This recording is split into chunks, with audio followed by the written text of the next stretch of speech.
So welcome, Will Kintish. Welcome back, Will Kintish, to J-Commerce Business Soundbite. Can I just ask you to start to tell us a bit about yourself and your business, please? Well, I've now been working in August 57 years.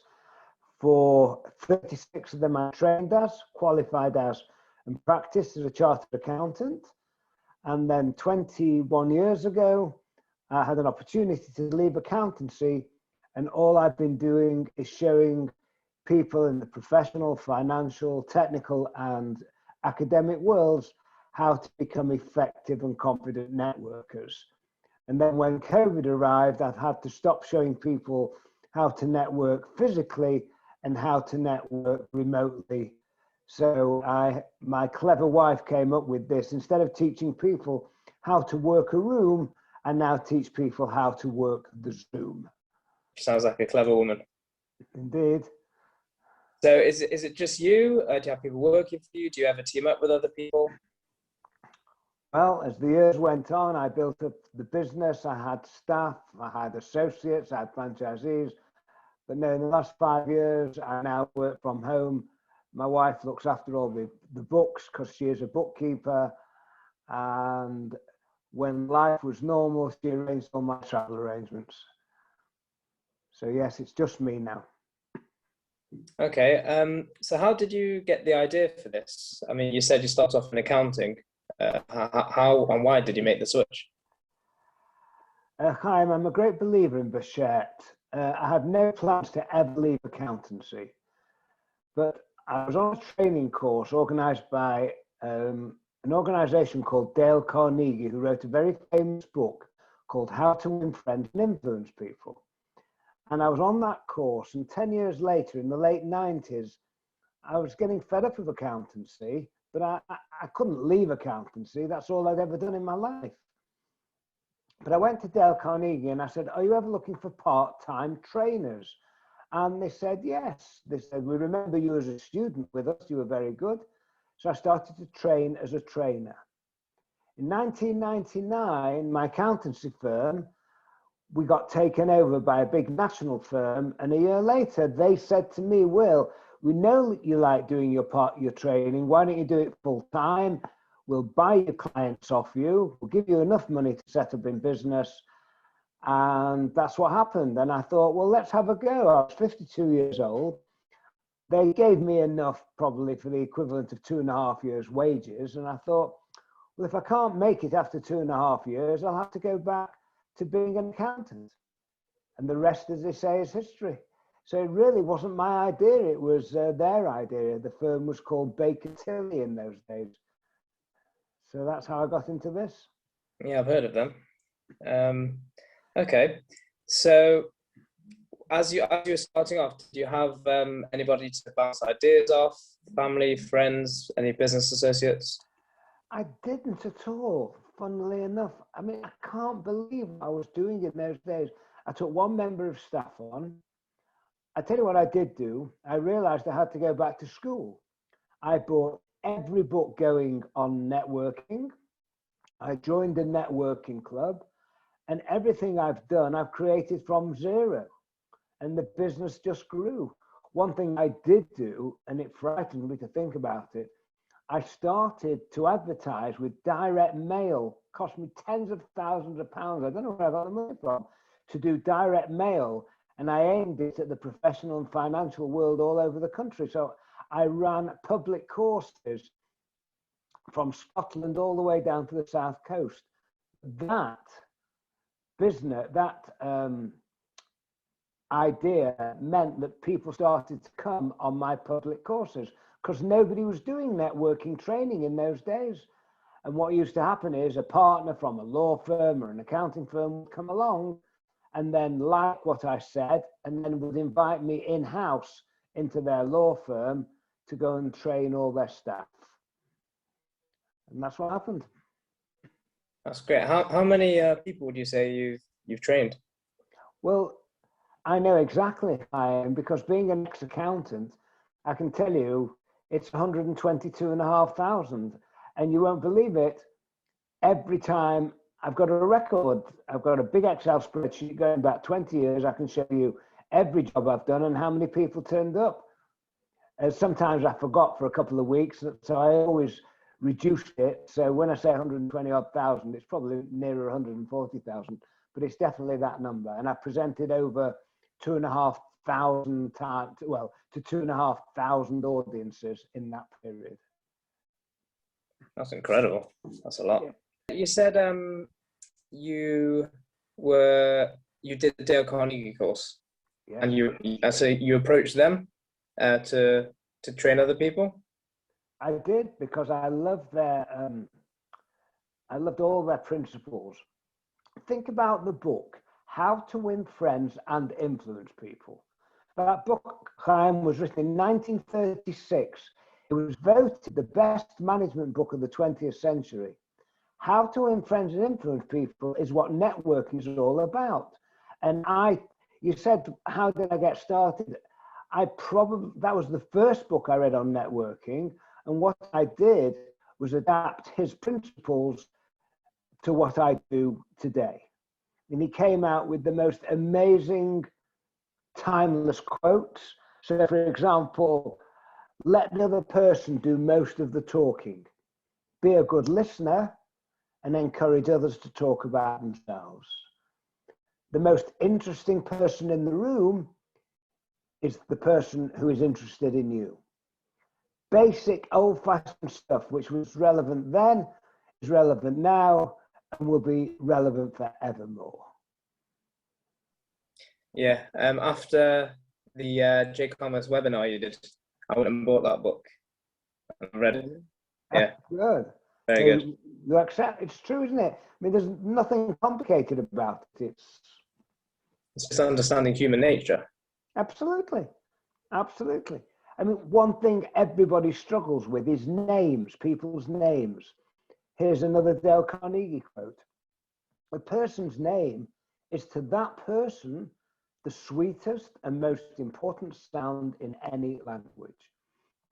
So when I used to run my courses and I had 20 or 30 people in the room, I'd ask everybody to get there early before we started the training. And if they did, by the time they all sat down, I had already learned 30 names.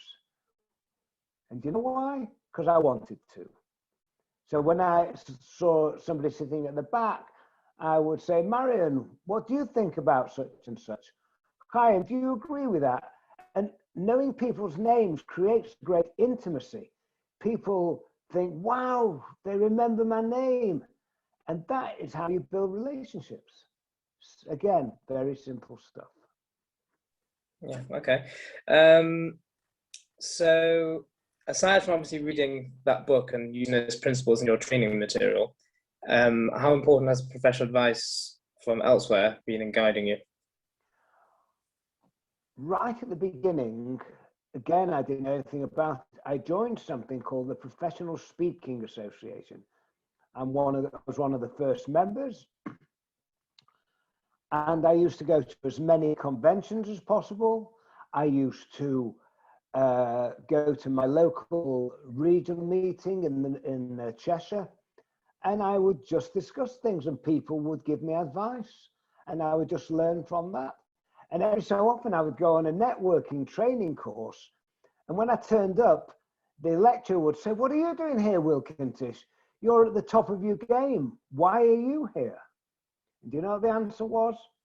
I'm here to make sure I've got it right, and I'm here to learn something which will be different from what I say. And that's how I can stay at the top of my game. So even today, I will go onto YouTube and check out what people are saying about networking. It never changes, but there's always a different angle to anything in life. And I'm very proud to tell you, I had a book published 5 years ago, Business Networking, the Survival Guide. And again, you had to do some research to produce a book, of course. So I'm always learning, always, always, always. You mentioned that you had about 2.5 years wages from the accountancy firm to, I guess, have your plan B. Is there anything else you would have done if you couldn't have gone back to accounting? No. Any hobbies or anything that you could have made money from? No, nothing. Okay. No. because I left school at 16. I got thrown out of school, Bury Grammar School. The headmaster told me when I took my GCSEs I wasn't clever enough to go to university. Go and get a job, he said. What am I going to do, sir? He said, the only thing you're good at is maths. And that was it. I left school in August 1964, and a week later I was working for my Uncle Jerry as a trainee accountant. And that was it. So I never did anything else. Okay. So what lessons have you learned along the way? Maybe not just from your networking career, but maybe your accounting career, or anything that you can share with people? What I've learned in the last 20 years is to be proactive and to be visible. I created this quote that I'm going to share with you in a moment, many, many years ago. And anybody, whether they just want to have a career as an employee or whether they want to be successful in business, it's as follows. Strategy for survival or strategy for success is visibility. And when I first started out 20 years ago, there was no social media. I decided to have a website. I didn't realize at the time to have a website with a tiny business was amazing because most people didn't have websites. So those are the things I've learned. And even today, and try and be visible. I do loads of posting on LinkedIn. And there's a new boy on the block called Clubhouse. Have you heard of Clubhouse? Yeah, you on that? I'm on that. On Thursday night at 5 o'clock, Wednesday night at 5 o'clock, I'm moderating with 2 other people, all about networking, all about selling. Will I get any business from it? I don't know. But people forget you very quickly. You know, unless you're Coca-Cola or unless you're BMW, where they're promoting themselves all over the world and spending billions of pounds, the only way you can be visible is to be proactive. Write articles, be interviewed by you, that sort of thing. I do lots. I'm in a fortunate position. I can do a lot of stuff for free. I'm always offering my services to deserving causes. I mean, in terms of income since last March, Chaim, has dropped like 80–90%. It's starting to come back now. I've just been booked by the British Embassy in Switzerland, and a few weeks ago I spoke to a whole load of diplomats at the British Embassy in Tel Aviv. The thing about my topic, networking, it's relevant to everybody. So have you ever felt it was maybe too difficult or want to give up and, I don't know, just retire or something else? No. I joke to my audiences at the end of every talk, I say, ladies and gentlemen, it's my birthday today. And they start to laugh, I say, or start to clap, or I say, no, hang on. I said, it's my birthday every day. And it is, I absolutely love what I do. I'm 73 years old. As long as my brain and my mouth are in sync, I'm never going to retire, particularly now so much of it is being done remotely. I mean, the one thing I miss, and you might think this is crazy, I miss the travel. I used to travel for work. All my family, children and grandchildren live in London. We used to travel to London to see them. We used to travel on holidays. So I find the routine a bit of a challenge. If it's nothing at all, but I do find that because I probably never used to sleep in my bed more than 100 days a year because I was always somewhere else. But no, I'm never going to give up. I'm one of these positive people. I never even thought about it. Once I got over year 3 and I could see business was coming in nicely, it was only one way forward. And here we are 20 years later. Cool. Keep on striving. Indeed. Yeah. So this is a funny question. The next question we usually ask is, do you think it's important to network? Obviously, that's your whole raison d'etre. Well, again, You can go to work, get a job and just do it and go home and not network and be successful in it. But for those people who've got any ambitions at all to grow as a person, grow as a salesperson, or even as a professional, you have to be out there. You have to network. The irony is networking is something that scares people to death. You know what? Networking is what you and I are doing now. We're just talking to each other. That's all networking is. We're talking with the aim of building relationships. The greatest business asset I've had in the last 20 odd years is the word networking, because people don't get it. They think it's selling. They think they've got to come away with an order from an event. It's nothing like that. It's just asking questions. It's just listening. If you do spot an opportunity, then how to follow up. Simple as that. You never need to sell.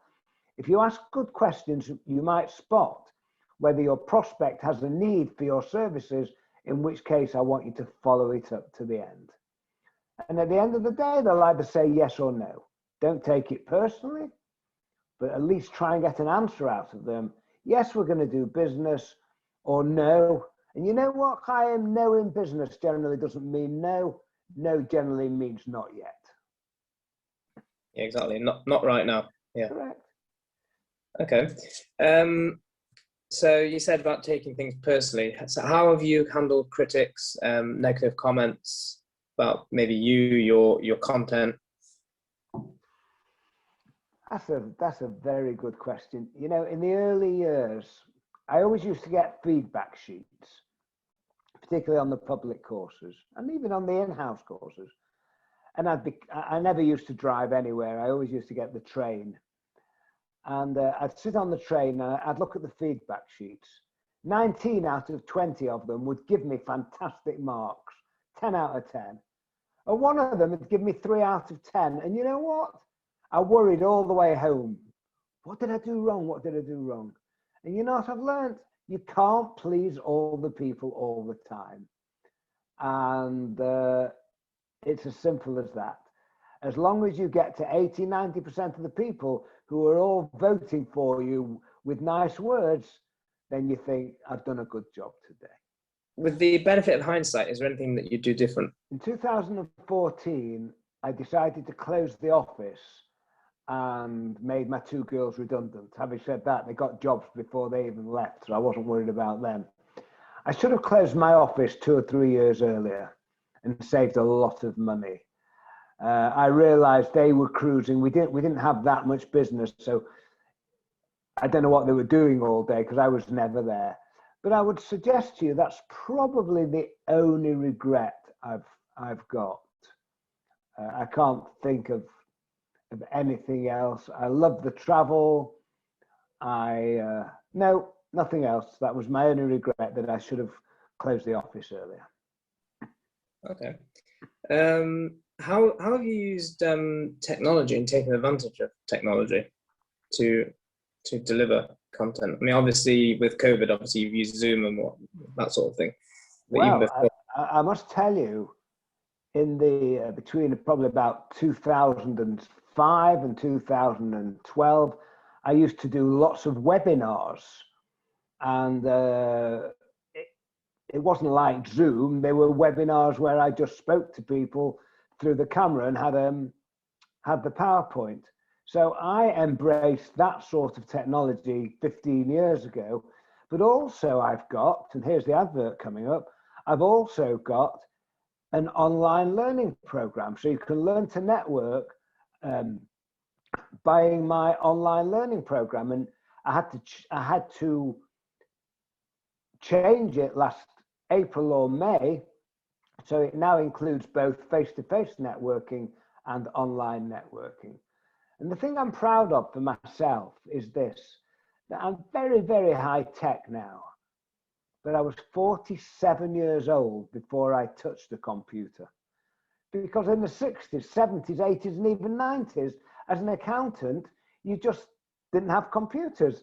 The Price Waterhouses, the KPMGs had them, but my accountancy firm, we were called GLF, Group Levinson Franks, we didn't have computers until the mid-90s. And eventually, one of the partners came in and said, Will, we're going to wire your office up for computers. And I said to him, oh, no, Tony, don't bother. I don't want a computer. I'm too old. He said, no, we've all got to have computers because we're going to send each other emails. Do you know what the question was after that? What's an email? What's an email, yeah. We're talking 1995 here, Chaim, not 1895. But that's how things have progressed. You might know the guy who told me I had to have a computer, a fellow called Tony Teshuba. And Yeah. Tony, I say a prayer to Tony every night because he got me into computers 5 years before I left accountancy. So by the time I started this new business, I was already very comfortable with it. So finally, what single piece of advice would you give to others or people watching this? If you're a nice person, believe in yourself. Don't give up too soon. That's the most important thing. If you're chasing something, keep going back to people. And the worst they can say is no. I'm going to leave you with a quote. Where, in every aspect of life, fear is temporary and regret is permanent. I believe when we're on our deathbeds, it has been said many, many times, we always regret what we hadn't done, not what we had done. And that's my message to people about going to events, about asking good questions, about following up. Just do it. Just do it and think, what's the worst that's going to happen? They can only say, no, I can't help you, or no, I don't want to tell you that. And walk away and shrug and get on with something else. Excellent. Okay, well, thank you very much, Will, for speaking to us tonight. It's been brilliant. Thank you for inviting me.